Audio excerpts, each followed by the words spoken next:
¿Alguna vez te han dicho que no eres lo suficientemente bueno? ¿Qué eres en simplemente promedio? Mi hija escuchó esas palabras de la boca de su profesora de matemáticas cuando tenía apenas 13 años.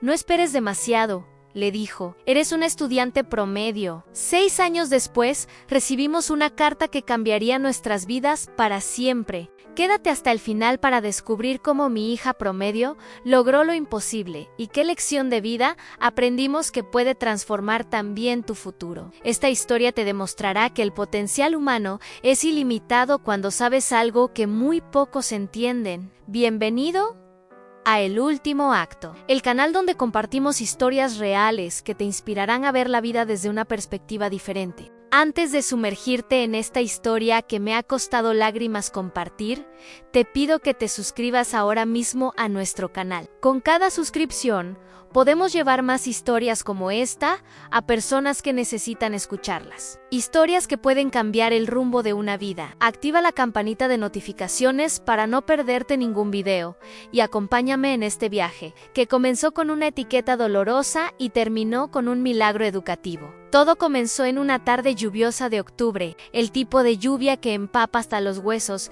y parece un presagio de malas noticias. Yo esperaba a mi hija Sofía fuera de la escuela secundaria Colegio San Ignacio, en las afueras de Madrid. Cuando la vi salir del edificio, supe inmediatamente que algo andaba mal. Sofía siempre había sido una niña alegre, con una sonrisa que iluminaba cualquier habitación. Pero ese día, sus ojos estaban hinchados y rojos. Había estado llorando. ¿Qué pasó, cariño?, le pregunté mientras subía al coche. Sofía no contestó de inmediato. Dejó su mochila en el asiento trasero y se quedó mirando por la ventana, observando cómo las gotas de lluvia formaban pequeños ríos en el cristal. La profesora Martínez me llamó a su despacho después de clase, dijo finalmente, con voz entrecortada.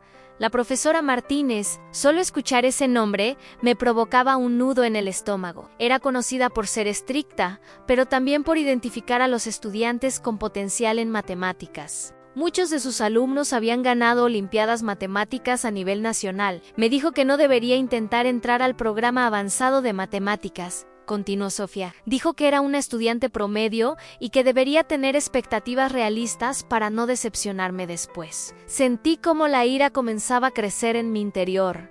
¿Cómo se atrevía a etiquetar así a mi hija? Sofía tenía apenas 13 años. ¿Quién era ella para limitar sus sueños? Sofía, mírame, le dije, apagando el motor del coche. La lluvia golpeaba con fuerza el techo, creando un ruido que casi ahogaba mis palabras. No existe tal cosa como un estudiante promedio. Cada persona tiene sus propios talentos y ritmos de aprendizaje. Lo que esa profesora te dijo no define quién eres, ni quién puedes llegar a ser. Sofía me miró, con los ojos llenos de dudas. Pero ella es la profesora, mamá. Ella sabe de estas cosas. En ese momento, no supe qué decirle, porque aunque yo creía firmemente en el potencial de mi hija, también sabía que enfrentábamos un sistema educativo que muchas veces etiqueta a los niños prematuramente. Un sistema que valora más los resultados inmediatos que el proceso de aprendizaje. Lo que no sabía entonces era que ese día marcaba el inicio de una batalla silenciosa. Una batalla contra las etiquetas, contra los límites impuestos por otros, y contra algo aún más peligroso en la duda sobre uno mismo. Esa noche, después de que Sofía se durmiera, busqué sus cuadernos de matemáticas. Quería entender qué estaba pasando. Sus calificaciones no eran sobresalientes, es cierto, pero tampoco eran malas. Estaban en la media, promedio, como había dicho la profesora Martínez, pero mientras revisaba sus ejercicios, noté algo interesante. Sofía no fallaba por falta de capacidad, fallaba porque abordaba los problemas de manera diferente. Donde otros estudiantes seguían el método tradicional enseñado en clase, ella intentaba encontrar atajos, conexiones diferentes, caminos alternativos. A veces llegaba a la respuesta correcta, otras veces no, pero siempre estaba pensando, siempre estaba buscando su propio camino. Al día siguiente pedí una cita con la profesora Martínez. Necesitaba entender su perspectiva, pero también quería defender a mi hija. La oficina de la profesora Martínez era exactamente como la había imaginado, ordenada, austera, con libros de matemáticas avanzadas en las estanterías y diplomas enmarcados en las paredes. Señora Ramírez, entiendo su preocupación. Me dijo después de escuchar mis inquietudes, pero debe entender que no todos los estudiantes están destinados a destacar en todas las áreas. Sofía es una buena niña, trabaja duro, pero las matemáticas simplemente no son su fuerte. Y está bien. Puede sobresalir en otras materias. ¿Pero cómo puede estar tan segura? Pregunté en solo. Tiene 13 años. Está en pleno desarrollo. La profesora Martínez suspiró, como si estuviera cansada de tener esta conversación con padres que no aceptaban la realidad sobre sus hijos. Señora Ramírez, llevo 25 años enseñando matemáticas. He visto pasar a cientos de estudiantes por mi clase. Puedo identificar el talento matemático cuando lo veo. Y lo que le dije a Sofía no fue para desanimarla, sino para ayudarla a tener expectativas realistas. Es mejor aceptar nuestras limitaciones y trabajar con ellas que perseguir sueños imposibles. Salí de esa reunión con un sabor amargo en la boca. ¿Quién era ella para decidir el límite del potencial de mi hija? ¿Cómo podía estar tan segura de lo que Sofía podía o no lograr en el futuro? Esa noche tuve una larga conversación con mi esposo Carlos. Él siempre había sido la voz de la razón en nuestra familia. Quizás la profesora tiene razón, dijo después de escucharme. No todos podemos ser genios en matemáticas, Annie. Y está bien, Sofía tiene otras cualidades. Es creativa, empática, trabajadora. No se trata de ser un genio, respondí. Se trata de no limitar a nuestra hija, de no permitir que crezca creyendo que es solo promedio. Porque una vez que aceptas esa etiqueta, dejas de esforzarte por superarte. Carlos me miró pensativo. ¿Entonces qué propones? No lo sé exactamente, admití. Pero sé que no podemos quedarnos de brazos cruzados mientras alguien le dice a nuestra hija que ponga límites a sus sueños. Durante las siguientes semanas, observé cómo Sofía comenzaba a cambiar. La niña alegre y curiosa que siempre había sido empezaba a dudar de sí misma, no solo en matemáticas, sino en todas las áreas. Se conformaba con hacer lo mínimo necesario para probar. ¿Para qué esforzarme más? Decía, solo soy promedio. Esas palabras me rompían el corazón, pero también me daban fuerzas para buscar una solución. Y fue entonces cuando recordé a Elena, una vieja amiga de la universidad que ahora trabajaba como psicóloga educativa. Elena accedió a reunirse con Sofía, no como psicóloga, sino como una amiga de la familia que quería conocerla mejor. Después de varias sesiones, me llamó para compartir sus observaciones. Tu hija no tiene ningún problema de aprendizaje, me dijo. De hecho, tiene una forma de pensar bastante única. Ve conexiones que otros no ven. El problema es que el sistema educativo tradicional no siempre valora o fomenta ese tipo de pensamiento divergente. Entonces, ¿qué podemos hacer?, pregunté, sintiendo una mezcla de alivio y preocupación. Sofía necesita entender que ser diferente no es ser inferior, y necesita encontrar su propio camino hacia el aprendizaje. No todos aprendemos de la misma manera, y está bien. Con la orientación de Elena, comenzamos a explorar diferentes enfoques de aprendizaje con Sofía en lugar de forzarla a estudiar de la manera tradicional. Le permitimos experimentar, descubrimos que aprendía mejor cuando podía visualizar los conceptos, cuando podía conectarlos con situaciones de la vida real y cuando tenía la libertad de explorar diferentes soluciones. Carlos, que trabajaba como ingeniero, comenzó a mostrarle cómo las matemáticas se aplicaban en su trabajo diario. No eran solo números y fórmulas en un papel, sino herramientas poderosas para resolver problemas reales. Poco a poco, Sofía comenzó a recuperar su confianza. No se convirtió de la noche a la mañana en una estudiante de matemáticas sobresaliente, pero comenzó a disfrutar aprendiendo a su manera. Y lo más importante, dejó de limitarse a sí misma. Sin embargo, el camino no fue fácil. La etiqueta de estudiante promedio seguía persiguiéndola en la escuela. Algunos profesores, influenciados por la opinión de la profesora Martínez, tenían expectativas limitadas sobre lo que Sofía podía lograr. Y los adolescentes pueden ser crueles. Hubo burlas, comentarios despectivos, momentos de duda. Hubo un día particularmente difícil durante su primer año de bachillerato. Sofía llegó a casa con los ojos llenos de lágrimas nuevamente. Había presentado un proyecto de ciencias en el que había trabajado durante semanas. Era un análisis sobre cómo las diferentes culturas alrededor del mundo habían desarrollado sistemas matemáticos únicos para resolver problemas específicos de su entorno. El profesor García dijo que mi proyecto era interesante, pero poco convencional, me dijo entre sollozos. Y luego escuché cómo le decía a otro profesor que no esperaba mucho de mí porque era una estudiante promedio con ideas extrañas. Ese día, Sofía casi se rinde. Casi acepta la etiqueta que otros habían puesto sobre ella. Quizás tienen razón, mamá, me dijo. Quizás soy solo promedio y debería aceptarlo. Fue entonces cuando le conté mi propia historia. Una historia que nunca antes le había compartido. Cuando tenía tu edad, le dije, mi profesor de literatura me dijo que no tenía talento para la escritura, que mis ideas eran demasiado fantasiosas y que debería concentrarme en materias más prácticas.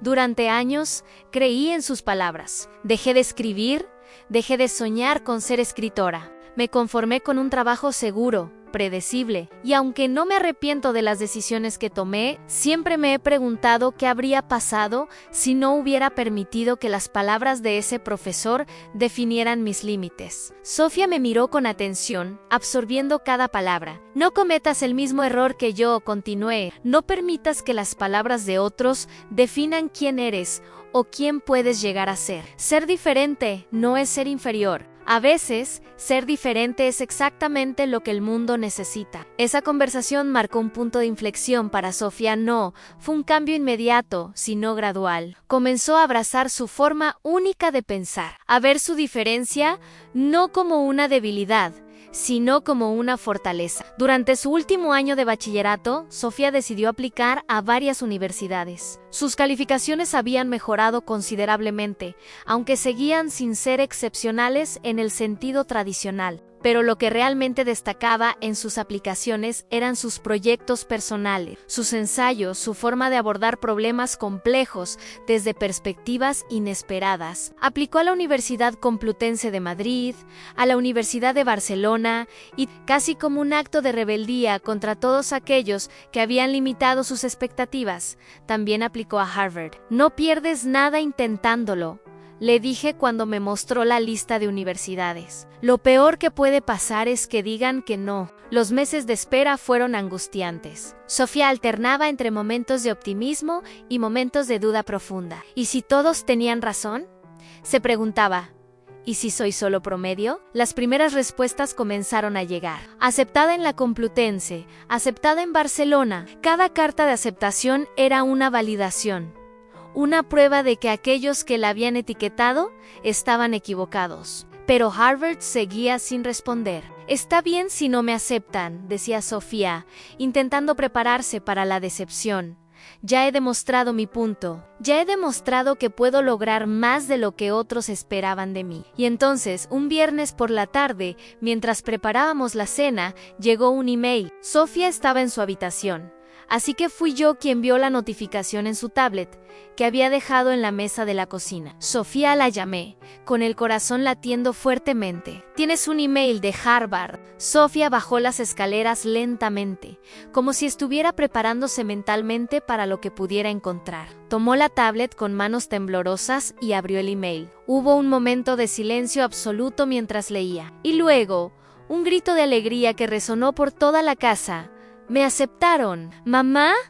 ¡Me aceptaron en Harvard!». Las lágrimas comenzaron a correr por mis mejillas. No eran solo lágrimas de alegría por su aceptación, sino lágrimas de orgullo por su perseverancia, por su valentía, por su negativa a aceptar las limitaciones que otros habían intentado imponerle. Carlos llegó corriendo desde el jardín, alarmado por los gritos. Cuando le contamos la noticia, se quedó sin palabras por un momento, y luego abrazó a Sofía con tanta fuerza que temí que la lastimara. «Siempre supe que eras especial», le dijo. Siempre. La noticia se extendió rápidamente. Familiares, amigos, vecinos, todos nos felicitaban. Todos compartían nuestra alegría. Todos, excepto una persona. La profesora Martínez. No planeé buscarla, pero un día, semanas después de recibir la carta de aceptación, me la encontré en el supermercado. Estaba en la sección de frutas, examinando manzanas con la misma atención meticulosa con la que probablemente revisaba los exámenes de sus estudiantes. Por un momento, consideré ignorarla, seguir mi camino y dejar el pasado atrás, pero algo dentro de mí me impulsó a acercarme. Profesora Martínez, la saludé. Ella levantó la vista, confundida al principio, y luego me reconoció. Señora Ramírez, ¿cómo está? Muy bien, gracias, respondí. No sé si ya se enteró, pero Sofía fue aceptada en Harvard. La expresión de la profesora Martínez cambió. Sorpresa, incredulidad, quizás incluso un atisbo de vergüenza. No lo sabía. Eso es impresionante. Felicidades, gracias, dije Ann y luego. No pude contenerme, ¿sabe? Siempre recordaré el día en que le dijo a Sofía que era un estudiante promedio, que debería tener expectativas realistas. Ese día casi rompe su espíritu, casi la convence de que había límites para lo que podía lograr. La profesora Martínez desvió la mirada, incómoda. Nunca fue mi intención desanimarla, solo quería protegerla de la decepción, completé, pero al hacer eso, casi la priva de la oportunidad de descubrir su verdadero potencial. Casi la convence de que era menos de lo que realmente es. Hubo un momento de silencio entre nosotras, un silencio cargado de todas las palabras no dichas, de todas las etiquetas impuestas, de todos los límites arbitrarios. Quizás me equivoqué, admitió finalmente la profesora Martínez, no con mi evaluación inicial de sus habilidades matemáticas, sino con mi certeza de que eso definía su potencial futuro. No esperaba una disculpa, y ciertamente no esperaba un reconocimiento de error, pero ahí estaba, y aunque no borraba el daño causado, al menos ofrecía una lección para el futuro. Todos nos equivocamos, le dije. Lo importante es aprender de esos errores, y espero que, en el futuro, piense 2 veces antes de etiquetar a un estudiante, porque esas etiquetas pueden convertirse en profecías autocumplidas. Me despedí de la profesora Martínez y continué con mis compras, pero mientras caminaba, reflexioné sobre nuestra conversación. No había ido a buscar venganza o a restregarle su error en la cara. Había ido a abogar por todos los otros estudiantes promedio que podrían estar en su clase ahora mismo, a recordarle el poder que tienen sus palabras, el impacto que pueden tener sus expectativas. El día que Sofía partió hacia Harvard fue agridulce, dulce por la emoción de verla comenzar esta nueva etapa, de verla alcanzar lo que muchos consideraban imposible, amargo por la separación, por los miles de kilómetros que nos separarían. Mientras la despedía en el aeropuerto, recordé a la niña que había llorado en el coche aquel día lluvioso, la niña que había sido etiquetada como promedio, y miré a la joven fuerte y segura en la que se había convertido. Una joven que había aprendido a definirse a sí misma, no por las expectativas de otros, sino por sus propias aspiraciones y esfuerzos. Estoy orgullosa de ti, le dije mientras la abrazaba por última vez. No por Harvard, sino por no rendirte, por creer en ti misma cuando otros no lo hicieron. Sofía me devolvió el abrazo con fuerza. Gracias por no dejarme creer que era solo promedio, me susurró al oído. Gracias por enseñarme que las únicas limitaciones reales son las que aceptamos para nosotros mismos. Y mientras la veía alejarse hacia la puerta de embarque, supe que esa era la lección más valiosa que podía haberle enseñado. Una lección que espero que comparta con otros, que la lleve consigo a Harvard y más allá. La lección de que no somos lo que otros dicen que somos lo que elegimos ser, y esa elección, ese poder, siempre ha estado y siempre estará en nuestras manos. Y así termina esta historia que comenzó con una etiqueta dolorosa y terminó con una lección de vida invaluable. Pero la verdadera pregunta es, ¿qué etiquetas has aceptado tú en tu vida? ¿Qué limitaciones te has impuesto basándote en lo que otros han dicho sobre ti? Recuerda que, al igual que Sofía, tú tienes el poder de redefinirte, de superar expectativas, de demostrar que eres mucho más de lo que otros pueden ver en este momento. Si esta historia te ha tocado el corazón, te invito a que la compartas con alguien que pueda necesitar escucharla, alguien que quizás esté luchando contra etiquetas que otros le han impuesto, y si quieres más historias como esta, historias reales que inspiran, que enseñan y que transforman. Suscríbete ahora a nuestro canal, El Último Acto, activa la campanita de notificaciones para no perderte ningún video. Cada suscripción nos ayuda a llegar a más personas con mensajes de esperanza y superación como este. Además, Déjame un comentario contándome si alguna vez te han etiquetado o limitado y cómo superaste esa situación. Recuerda, no eres promedio, eres extraordinario y el mundo necesita tu luz única. Hasta el próximo video. Gracias por acompañarme en esta historia.